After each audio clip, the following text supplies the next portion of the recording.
ഈ ദിലീപിന്റെ കേസ് ഇപ്പൊ കോടതിയുടെ ഇതിലിരിക്കുന്നതാണ്. അതിന്റെ വിധി ഇപ്പൊ കുറച്ച് ദിവസങ്ങളിൽ വരും. അതിൽ എത്രത്തോളം സത്യമുണ്ടെന്നുള്ളത് ഇപ്പോഴും നമുക്കത് ഉറപ്പിച്ച് പറയാൻ പറ്റുമോ സാർ? കാരണം ദിലീപ് അതിനകത്ത് 1-ാം പ്രതിയല്ല, 2-ാം പ്രതിയല്ല, അതിൽ 8-ാം പ്രതിയായിട്ടാണ് വന്നിരിക്കുന്നത്. ഈ 1, 2, 3, 5 പ്രതികൾ പറഞ്ഞതനുസരിച്ചാണല്ലോ, അവരുടെ മൊഴി അനുസരിച്ചാണല്ലോ ഇത് ഉൾപ്പെടുത്തിയിരിക്കുന്നത്. പക്ഷെ അത് എത്രത്തോളം സത്യം ഉണ്ടെന്നുള്ളത് നമുക്ക് അത് പറയാൻ പറ്റുമോ? രാഹുൽ ഈശ്വർ അദ്ദേഹത്തെ അനുകൂലിച്ചു. രാഹുൽ ഈശ്വർ മാത്രമല്ല, അന്നിപ്പോ 2 തട്ടായിട്ട് മാറി സമൂഹം. കുറച്ചുപേര് ജനപ്രിയ നായകൻ എന്നെ അനുകൂലിക്കാതിരുന്നു. ജനപ്രിയൻ എന്ന് പറയുമ്പോൾ സിനിമയിലൂടെ ഉണ്ടാക്കിയെടുത്ത പേരാണ്. അദ്ദേഹം വർഷങ്ങളോട് അസിസ്റ്റന്റ് ഡയറക്ടറായിട്ട് വന്നു, സിനിമാ നടനായിട്ട് വന്നു, സഹസംവിധായകനായിട്ടൊക്കെ നിന്ന് ഉണ്ടാക്കിയെടുത്ത പേരാണ്. അഭിനയത്തിലൂടെ വ്യക്തി സ്വഭാവവും അഭിനയത്തിലെ നടൻ എന്നുള്ള രീതിയിലുള്ള സ്വഭാവം രണ്ടാണെന്നാണ് ഞാൻ വിശ്വസിക്കുന്നത്.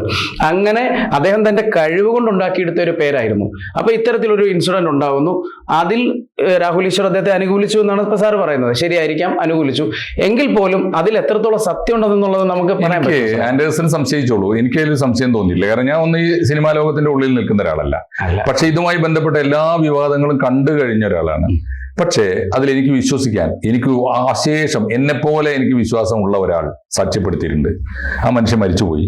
അദ്ദേഹത്തിന്റെ പേര് P T Thomas. P T Thomas ഒരു കാര്യം സത്യമാണെന്ന് പറഞ്ഞിട്ടുണ്ടെങ്കിൽ സത്യമായിരിക്കും. പി ടി തോമസ് ആ പാതിരാക്ക് ഉമാ ചേച്ചി കഴിഞ്ഞ ദിവസം പറഞ്ഞു, ഇന്നാണ് തോന്നുന്നു, ഇന്നിപ്പോ ഇന്ത്യൻ എക്സ്പ്രസ്സിൽ ഉമാ ചേച്ചിയുടെ ഇന്റർവ്യൂ ഉണ്ട്. അവർ പറയുന്നുണ്ട് പി ടി അന്ന് ഉറങ്ങിയിട്ടില്ല. പാതിരാക്ക് ഒരു ഫോൺ കോൾ വന്നപ്പോ ഇറങ്ങി ഓടുകയാണ്, ബെഡ്റൂമിൽ നിന്ന് ഇറങ്ങി ഓടുകയാണ്. അത് കഴിഞ്ഞിട്ട് പിന്നെ വരുന്ന ലാൽ സാറിന്റെ വീട്ടിലേക്ക് അപ്സെറ്റ് ആയിരുന്നു അദ്ദേഹം.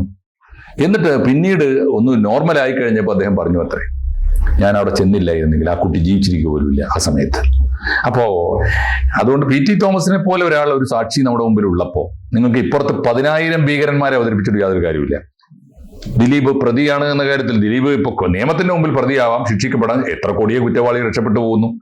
എനിക്കൊരു സംശയവും തോന്നിയിട്ടില്ല. ദിലീപ് മാത്രമല്ല, ആ ഒരു കുറ്റത്തിൽ നിന്ന് ദിലീപ് ഇപ്പോഴും മോചിതനായിട്ടില്ല. അതിനുശേഷം ദിലീപിനൊരു നല്ല സിനിമ വന്നെവിടെ, രക്ഷപ്പെട്ടത് എവിടെ? കുറ്റബോധം അവനെ നയിക്കുന്നുണ്ട്. മാത്രമല്ല മലയാളി വളരെ സംശയത്തോടെയാണ് അദ്ദേഹത്തെ കാണുന്നത്. മാത്രമല്ല അതിൽ ദിലീപിനേക്കാൾ പ്രതിയായി പലപ്പോഴും പറഞ്ഞു കേൾക്കുന്നത് മാഡം എന്ന് കേൾക്കുന്ന ഒരാളുണ്ടല്ലോ. മാഡത്തിന് കൊണ്ട് കൊടുക്കാനാണല്ലോ, മാഡത്തിന് സമ്മാനം കൊടുക്കാനാണ് ഇപ്പൊ ഈ കളിയൊക്കെ. അതെ, ദിലീപും മാഡവും തമ്മിലുണ്ടായിരുന്ന ഇടപാടുകളെ വിവരം ഈ കുട്ടി പുറത്തു വന്നു പറഞ്ഞു എന്നുള്ളതൊക്കെയാണുള്ള പ്രശ്നം. എന്തായാലും ദിലീപിന്റെ കേസിൽ സംശയിക്കേണ്ട.